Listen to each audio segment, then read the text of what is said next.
Into the boroughs, the faithful tune in. Gary Mack's in the booth, let the musings begin. Orange and blue, through the highs and the lows, breaking down every pitch, cause that's how it goes. It's MetsMusings, where the stories ignite.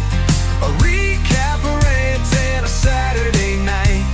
Stats and passion, a voice fans trust.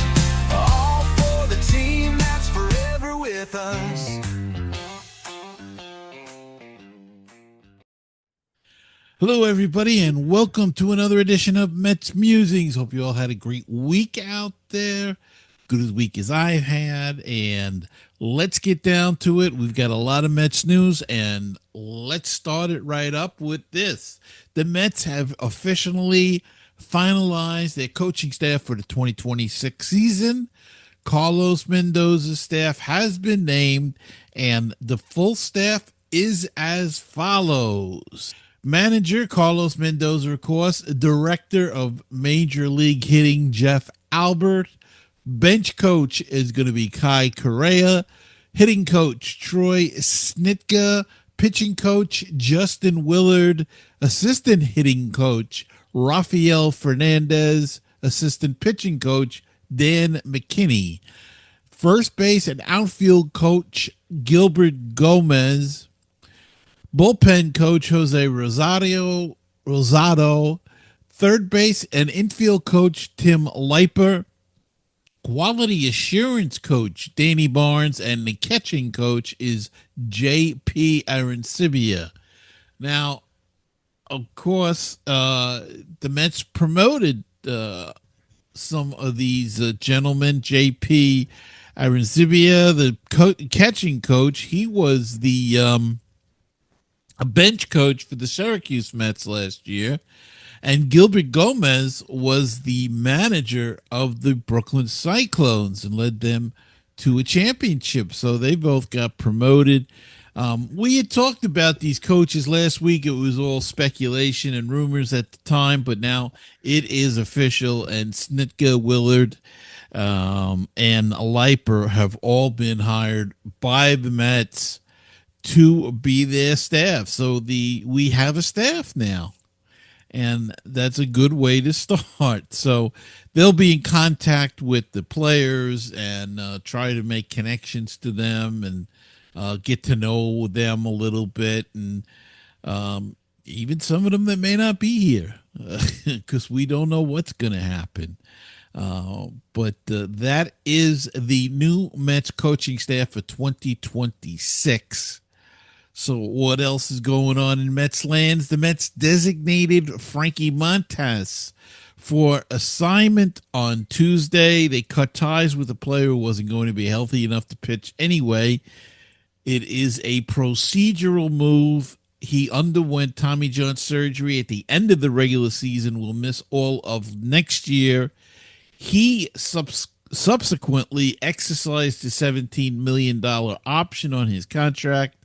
The Mets will pay Montas that money, but because he's no longer in the organization, he won't rehab at Citi Field or at the team's spring training complex.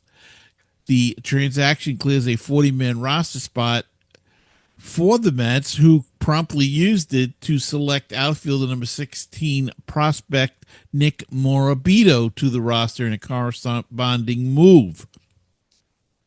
Nick Morabito had a great Arizona Fall League, and they wanted to protect him. He would have been available in the Rule 5 draft. So this way they cut Montas, who's not going to play for them anyway. They'll pay him off, and he will be history. And they keep a player, a young prospect that they got impressed with. Morabito's an outfielder, has a lot of speed, and that seems to be the direction the Mets want to go with. They look like they're going to speed, versatility, and on base, being able to get on base. So Frankie Montas gone. Nick Morabito is in. Now, as we hit into the hot stove season, Lots of rumors flying out there on social media, especially when it deals with Pete Alonso and Edwin Diaz. The latest is it looks like Boston could be a major player in the Pete Alonso sweepstakes. Reportedly, his wife is from that area. So that could be a draw for Boston. The Green Monster's a big draw. Short left field porch there. Uh, though Pete hits a lot of line drive home runs that would just be singles and doubles off the Green Monster. You got to get it over the Monster. So I don't know if that's the best fit, but again, it could be some, family ties there. They have deep pocketbooks in Boston, and they are one of the teams that could be very interested in Alonso and is rumored to be interested in Alonso.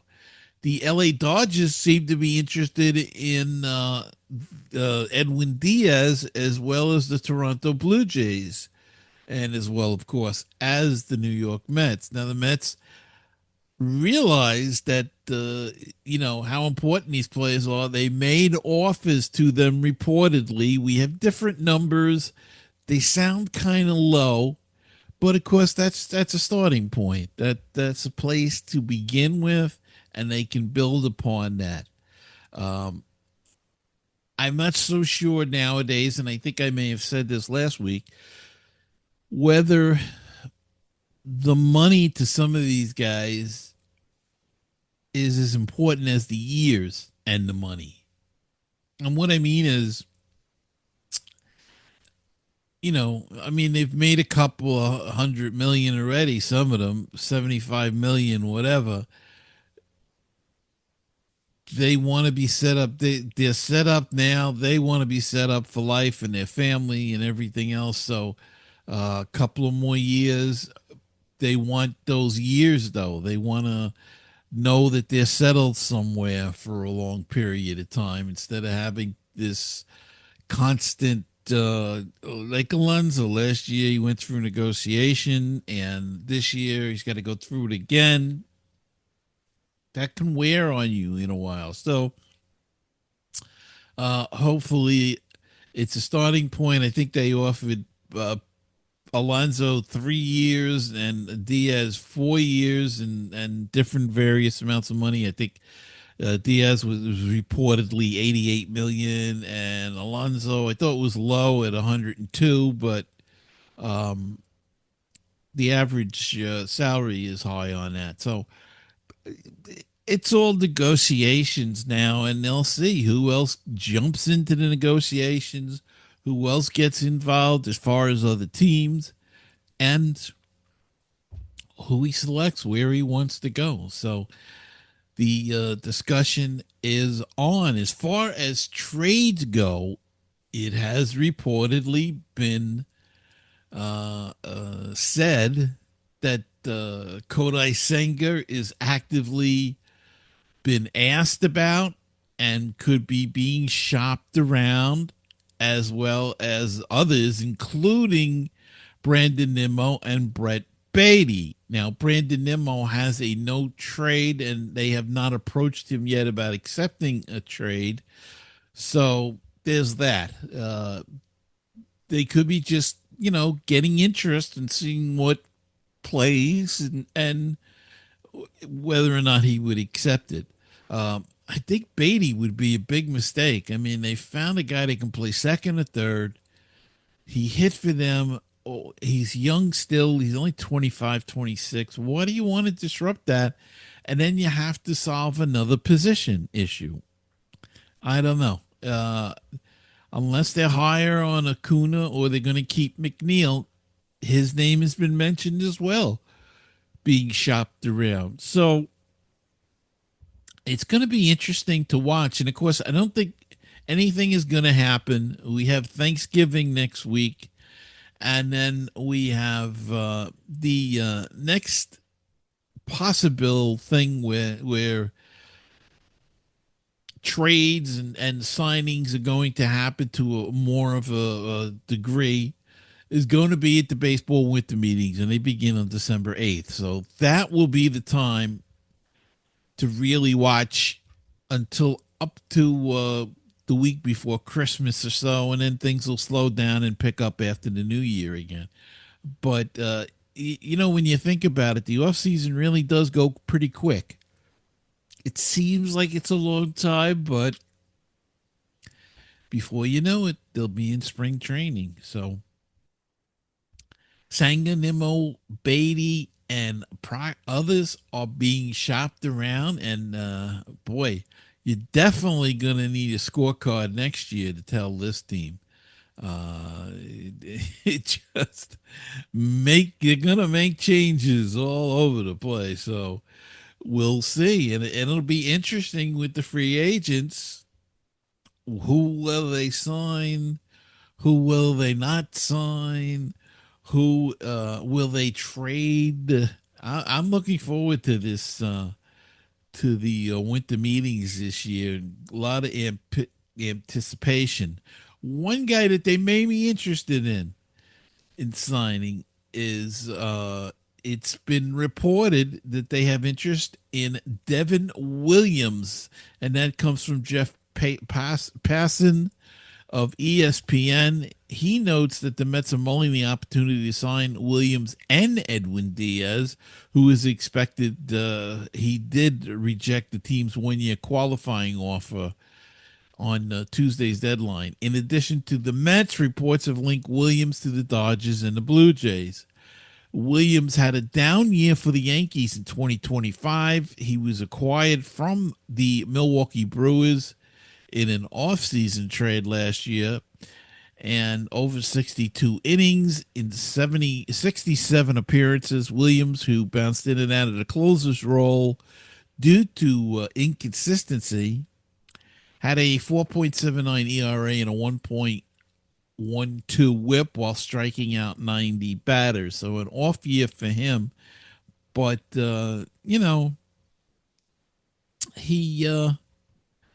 he could bounce back. He was very good before that for Milwaukee, and maybe it was just playing for the Yankees. Maybe he was playing in New York, something that you have to be concerned about then. But we shall see. Just one of many, and we are coming up on the tendering of contracts date, for lack of a better term, the players that are eligible for arbitration.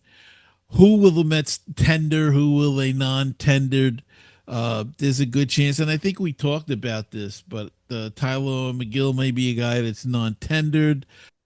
The Mets are planning to non-tender Danny Young, the left-handed relief pitcher. That from Will Salmon of The Athletic. Tomorrow at 4 p.m. Central is the deadline to tender contracts to arbitration eligible or pre-arbitration players. Once Young is officially non-tendered, he'll become a free agent. The Mets will open a 40-man roster spot. So that'll open up another spot. Very interesting. Will they fill that with a free agent or not? So there is only one day in the year where a club can cut a player and send him directly to free agency without exposing him to waivers. And that day is the non-tender deadline, which happens to be actually today at 4 o'clock. So we will see who else in a matter of hours, who else the Mets will not tender a contract. As I said, Tyler McGill could be one of the guys. David Peterson is on that list, but I would be shocked if they didn't tender him a contract. Doesn't mean they lose these guys. They can re-sign them then to a minor league contract.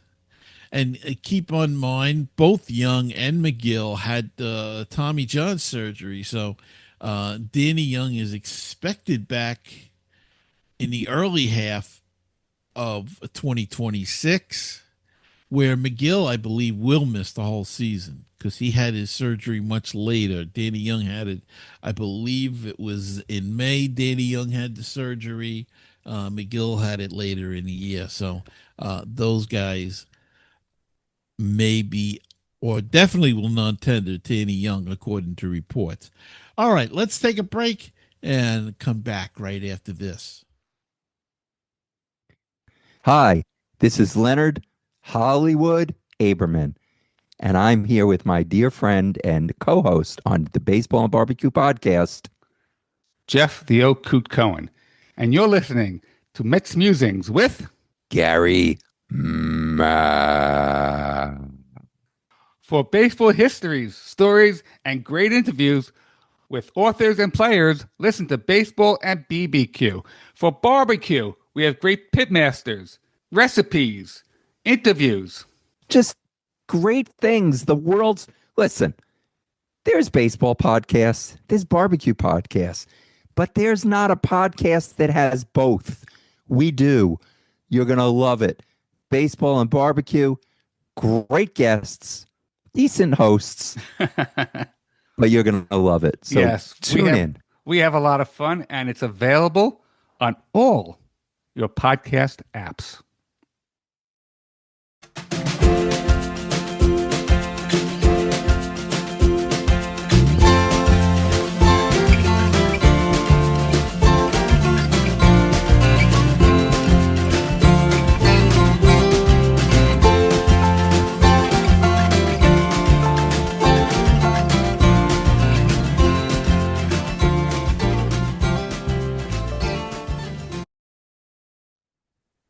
And we are back very quickly.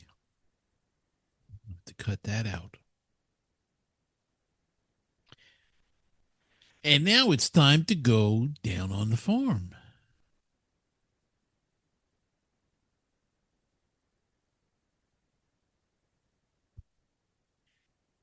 All right, let's take a look at Mets prospects in the Arizona Fall League, which is wrapped up. Mets prospect, as we said, Nick Morabito. He is now on the 40-man roster. He had a strong AFL season. He tied for sixth in the showcase circuit with 25 hits in 17 games, had 16 steals, good for third best in the AFL.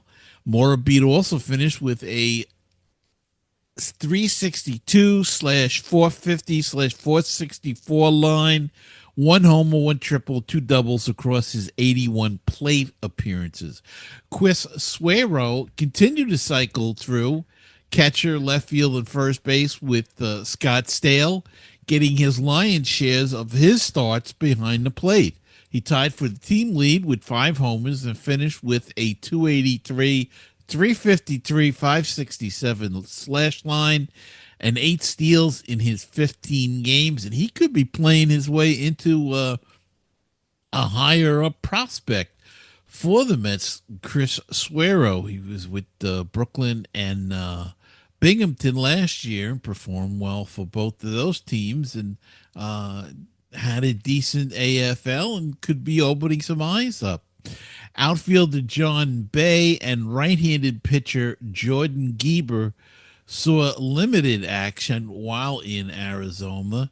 Right-handed pitcher Brett Banks, 24 years old. He fanned 13 of his 29 batters, but he allowed 4 earned runs on 6 hits and 5 walks in 6 frames. Banks has a 94-98 four-seamer and showed off an 82 to 85 mile per hour slider with good horizontal break and an upper 80s cutter and a rarely used mid 80s changeup. So he's a prospect there. Some work to be done, but had a decent fall league showing. And finally, Bryce Jenkins, right-handed pitcher, the 2023 17th round pick out of Tennessee. Missed almost 2 years due to Tommy John surgery before coming back in June, but he struggled with control at St. Lucie and had those issues in Arizona as he walked 10 in 8 1/3 innings over 8 appearances. He allowed 7 earned runs on 6 hits and struck out 8 in that span while showing off breaking balls approaching the 3,000 RPM. So a lot of break on those breaking balls, but those bases on balls, as they say, they'll get you every time. So another project, but the Mets are pretty well loaded. They're good in their minor league system. So we'll look forward to seeing how these guys play out, how they work out as they progress, and get it together. And hopefully, maybe someday we'll see them out in Queens at Citi Field. And that's going to wrap it up for this show this week. Remember, the Mets Musings podcast is on Spotify, Apple Podcasts, and wherever you get your podcast. Make sure you subscribe as well.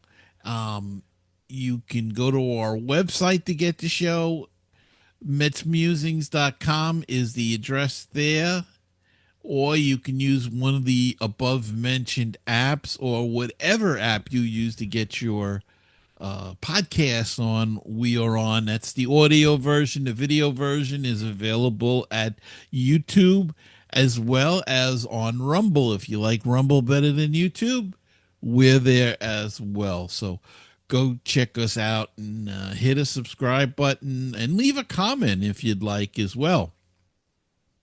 Always welcome comments from listeners. So, lots of things happening. Things will be breaking.